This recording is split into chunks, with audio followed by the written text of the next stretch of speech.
Olá, meu nome é Rogério Rodrigues. Bem-vindos à segunda temporada do podcast Resina Natural 360. Neste episódio tivemos o professor José Brito, diretor executivo do IPEF, Instituto de Pesquisas e Estudos Florestais. Falamos sobre a sua ligação ao setor da resina natural, do início da sua exploração no Brasil e dos principais benefícios económicos e ambientais gerados. Abordamos a sua perspectiva sobre a evolução deste setor no Brasil e, em termos tecnológicos, o que é que está a ser desenvolvido. Falou das principais espécies utilizadas e, por fim, como se iniciaram neste setor as relações entre Portugal e o Brasil e de que forma estas relações poderão ajudar a impulsionar a produção da resina natural de Pinheiro Bravo em Portugal. Boa tarde, professor. Boa tarde, Para iniciarmos esta conversa, esta agradável conversa, vamos começar, por favor, por falar-nos um pouco do que faz, o seu trajeto profissional e o que é que o ligou ao mundo da resina natural. Muito bem. Mas, Rogério, muito obrigado pela oportunidade. É uma satisfação enorme estar aqui no Forestwise e ter a oportunidade de participar aqui e interagir com a equipe, né, através do convite do Carlos Fonseca, né, que é o diretor, e essa gentil oportunidade que você me concede de ser entrevistado por você. Muito obrigado. Deixa eu lhe contar uma coisa. Eu sou engenheiro florestal, tá? E claro que a atividade de produção de madeira é muito importante para o engenheiro florestal, mas a gente também tem que ter a percepção de olhar a multiplicidade de produtos que a floresta oferece. E já desde na minha graduação, algumas décadas atrás, eu já me interessei pela resina. Depois me formei, tornei-me professor da Universidade de São Paulo, no campus da Escola Superior da Agricultura Luiz de Queiroz, que é muito similar ao campus aqui da universidade, e eu também comecei a fazer os primeiros trabalhos envolvendo a questão da resina do pinus. Mas ainda não existia uma expressão muito grande em relação à importância econômica da resina no Brasil. Nós importávamos ainda derivados da resina, de Portugal, por exemplo, mas houve uma oportunidade em que isso começou a se concretizar e essa área tornou-se uma das minhas áreas de especialização dentro do campus, em termos de ensino e em termos de investigação também. Então, quais foram os principais desafios nesse período de início da exploração da resina no Brasil? Muito bem.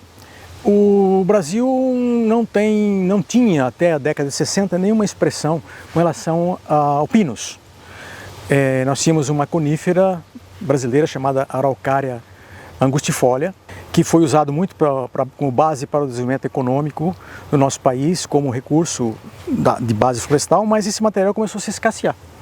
E houve um plano interno no sentido de importar algum material do sul dos Estados Unidos, da Flórida em especial, e foi eleito o Pinus Elliott para trazer como objetivo de produção de fibras da indústria de papel e também para a serraria. E o material era material de semente. Ele foi introduzido aqui na região sul do estado de São Paulo, da região norte do estado do Paraná, que aqui para vocês são as regiões, né? E esse material começou a ser plantado na década de 60, e quando foi mais ou menos no início da década de 70, meados da década de 70, esse material estava em condições de sofrer as primeiras intervenções de manejo, e surgiu a oportunidade de começarmos a fazer a exploração da resina. A dificuldade inicial, ela existiu naturalmente por ser, como o nome está dizendo, algo que estava no início. Nós não tínhamos tecnologia, não tínhamos praticamente nada. Esse foi o primeiro desafio. Tá? A formação de recursos humanos, a tecnologia, nós sabíamos que existia uma tecnologia internacional, resinagem, mas o Brasil não tinha praticamente nada. E eu tive a oportunidade, então, de aqueles pequenos ensaios de campo dentro da universidade, partir para uma expressão um pouco mais intensiva, porque já havia um ambiente de maior disponibilidade de material de pinus. Então o primeiro desafio foi esse, encontrar uma tecnologia de início. Tá? Em termos, hoje a resinagem no Brasil é uma realidade e é um forte recurso que as florestas de pinheiro dão ao país. Quais são os principais benefícios económicos e também ambientais que a extração da resina proporcionou para a expansão dessas áreas florestais? Bom, primeiramente, em termos de oportunidade, de vantagens, a primeira delas foi que, a partir do momento que nós começamos a ter a resinagem do Pinus, nós pudemos começar a suprir o mercado interno. Vieram as primeiras indústrias de processamento, destilação da goma resina. E também um aspecto importante é que, na questão social, a resinagem, como ela era feita e ainda é muito utilizada essa tecnologia, que depende muito de mão de obra, uma forma de oferecer um grau de empregabilidade em termos de recursos humanos muito importante, porque há muita dependência da mão de obra. Então esse é um aspecto importante no aspecto social. E outro é que na questão da gestão da floresta, a possibilidade de termos pessoas acessando a floresta para essa atividade, faz com que nós tenhamos aí um determinador interessante em termos de segurança da floresta. Se tiver um princípio de um incêndio, de um fogo, por exemplo, essa pessoa pode estar atenta para isso. A questão de uma eventual doença que possa estar começando a aparecer nos pinheirais, você pode ter uma pessoa razoavelmente treinada para esse tipo de orientação. Eu acho que esses dois aspectos são muito importantes em termos de gestão, essa oportunidade. Muito bem. E, na sua visão, o que é que espera, o que é que prevê que seja a evolução deste setor, da resina natural, no Brasil? E dentro desta sua visão, quanto às expectativas futuras, em termos tecnológicos, o que é que aponta como ainda necessidades a suprir? Muito bem. Fazendo então um retorno ao início, conforme eu estava mencionando, inicialmente a gente começou a fazer a resinagem no modelo que era utilizado no sul dos Estados Unidos, que era um modelo de fazer as estrias com aplicação de ácido sulfúrico, usando muito recipiente metálico, né? E isso foi automaticamente introduzido. Nós começamos a importar os equipamentos, depois começamos a desenvolver internamente, então ocorreram algumas adaptações. E os primeiros anos da resinagem no Brasil foi nesse modelo, onde a aplicação de ácido sulfúrico com alta concentração como produto estimulante, a aplicação de materiais metálicos como recipientes, e ainda não existia aí uma concepção firme de como, por exemplo, fixar os pregos para segurar o recipiente. E um exemplo típico pode ser uma questão muito simples para a gente hoje, mas na época não tinha informação. Foram colocados pregos comuns, não prego de dupla cabeça. E depois essa madeira, no futuro, ela foi cortada para a serraria, começou a haver problemas lá na utilização da madeira. Então foi depois de alguns anos só que se percebeu a necessidade de desenvolver um equipamento diferenciado.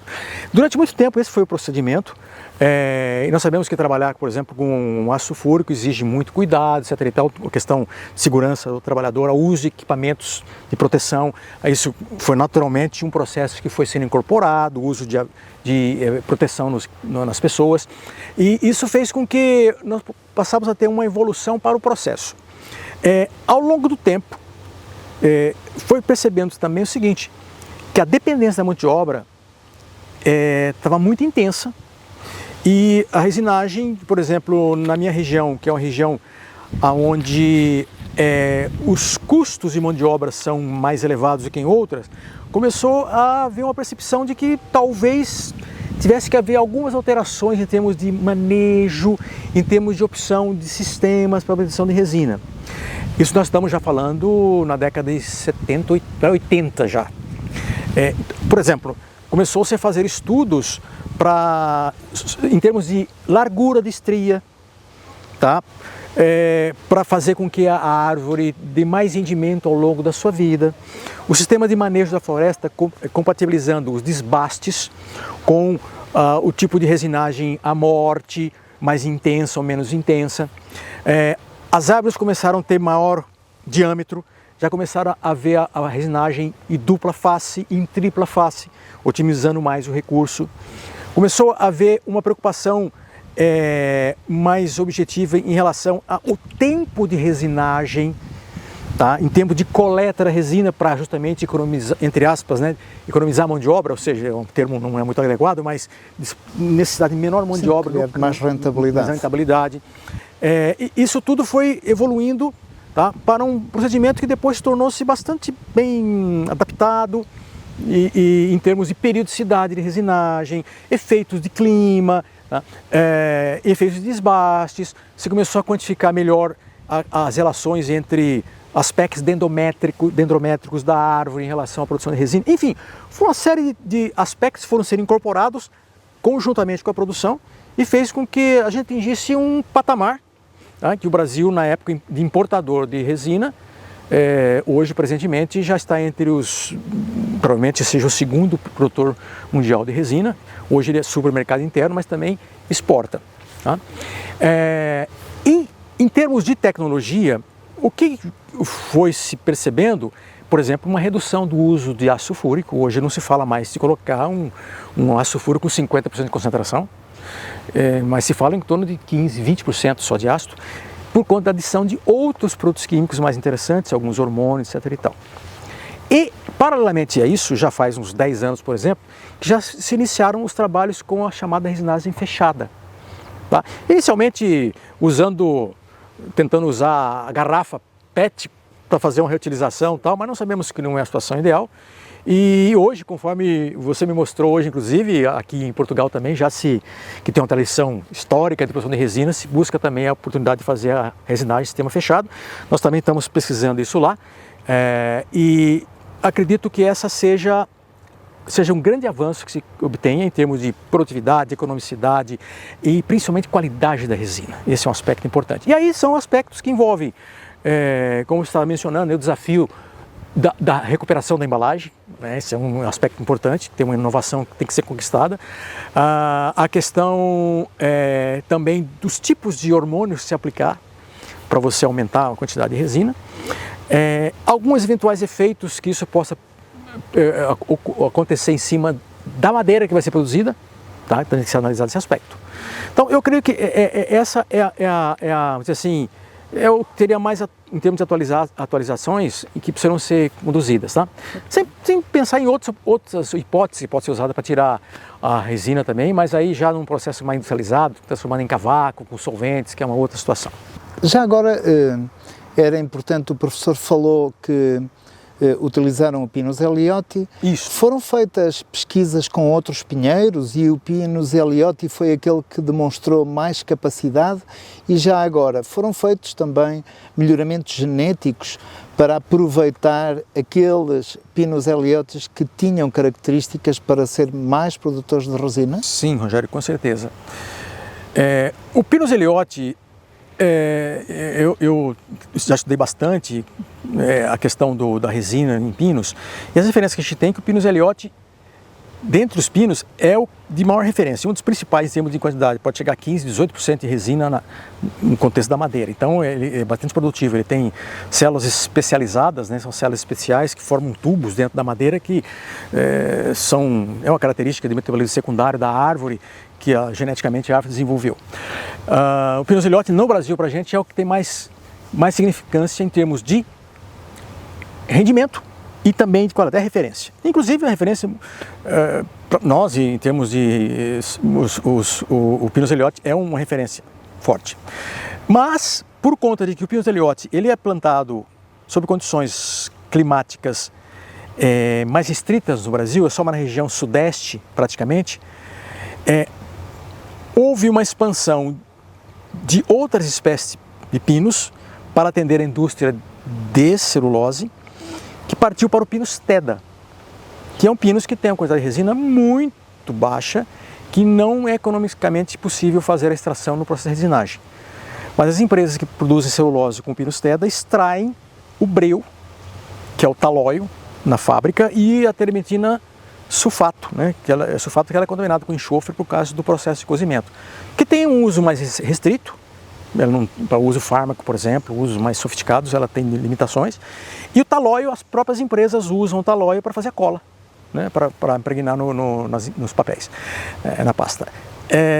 E também, por uma questão de expansão da área florestal no Brasil, nós começamos a trabalhar também com pinos do Caribe, pinos tropicais, e esses pinos, o Pinus caribeia, Caribeia barramensis, o Pinus caribeia hondurensis, esse até vingou um pouco mais, começaram a ser plantados em outras regiões, mais do centro do Brasil, para a produção de madeira.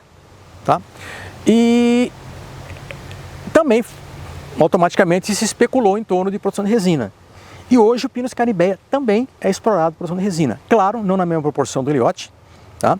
Com uma diferenciação em termos da composição química, principalmente da terpentina, mas a indústria utiliza e para os usos até é mais vantagem trabalhar com o Pinus caribeia, o Pinus do Caribe, do que o Pinus Elliott.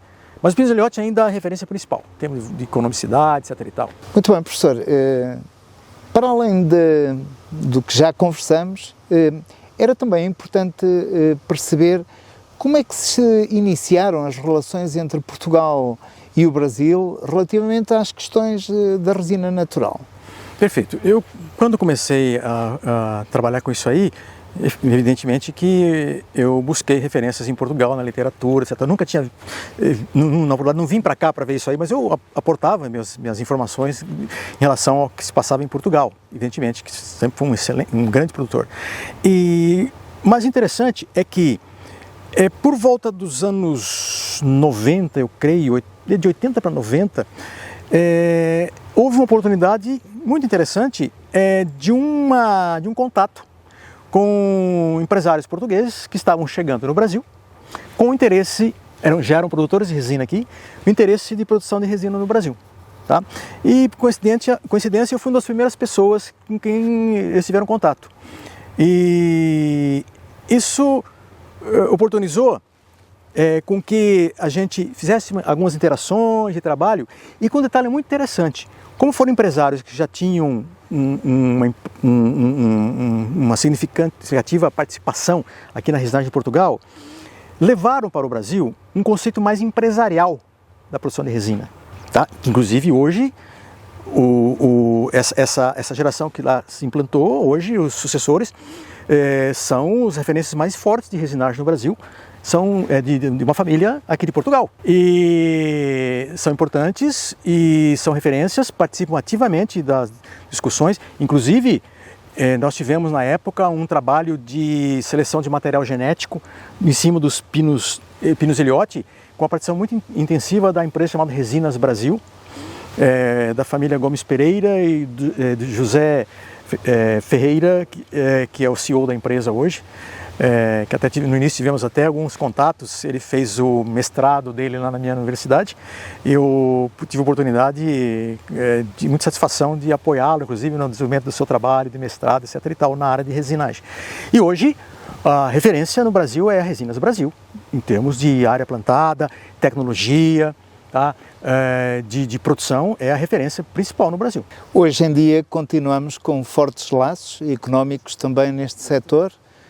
Portugal, que viu cair muito o nível de produção interna da sua resina, proveniente do Pinheiro Bravo, do Pinus Pinaster, tem hoje um poder económico forte ao nível da segunda transformação. Como entende que devemos reforçar ainda, nesta perspectiva, as ligações, uma vez que eles exportam grande parte da sua produção de resinas provenientes do Brasil, mas porque também queremos aumentar o nível de produtividade interna com o nosso Pinheiro Bravo? Perfeito. Bom, por princípio, sempre tem que ter uma resposta de mercado. Isso é fatal. E hoje eu acho que as oportunidades de mercado, especialmente aqui na Europa, são muito boas pela questão da descarbonização, das pegadas de carbono em processos. Tá? E há muito interesse de utilização de produtos de origem natural para a substituição de produtos sintéticos que têm bases químicas sintéticas ou mesmo com muitas pegadas de carbono por trás. Esse é um mercado potencial a ser explorado. E aí a valorização do produto é automático. Eu acredito que nisso vai ter uma oportunidade muito grande para Portugal recuperar esse contexto e exatamente como você falou, já era a questão do processamento do produto. Eu acho que é uma oportunidade local muito interessante e eu julgo que a resinagem do Pinheiro aqui, eu percebi a preocupação de vocês no que diz respeito à gestão das florestas em relação a fogo. E eu tenho a convicção muito clara de que essa oportunidade é muito favorável para você ter até uma oportunidade de gestão para reduzir impactos com relação a incêndios, né? dando a oportunidade das pessoas estarem mais próximas da floresta através do processo de resinagem.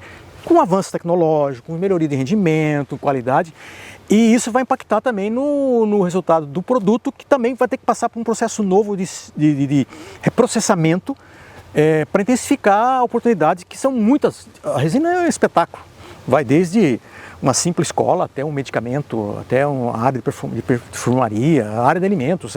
É fantástico e o Portugal, minha visão, tem uma oportunidade fantástica na Europa para ser uma referência, que eu acho que pelo histórico e pelo material que tem aqui, não tenho dúvida. Muito obrigado, professor. Isso, Rogério. Foi um prazer ter connosco o professor José Brito, numa visita que veio fazer a Portugal e que nos honrou com a sua presença. Não podíamos deixar de ouvir as suas expectativas. Estamos a querer muito reforçar este setor em Portugal e contar com a sua experiência é para nós um orgulho. Estou à disposição, que hoje a interação entre segmentos produtivos, ela não se consegue mais caminhar sozinho, a interação, respeitando os valores de cada um, é cada vez mais importante para contribuirmos com todas as demandas que a humanidade precisa, né? E quanto mais interação, melhor, porque é só assim que a gente conseguirá chegar a novos valores da nossa sobrevivência, enfim. Muito obrigado. Valeu, foi um prazer. Muito obrigado.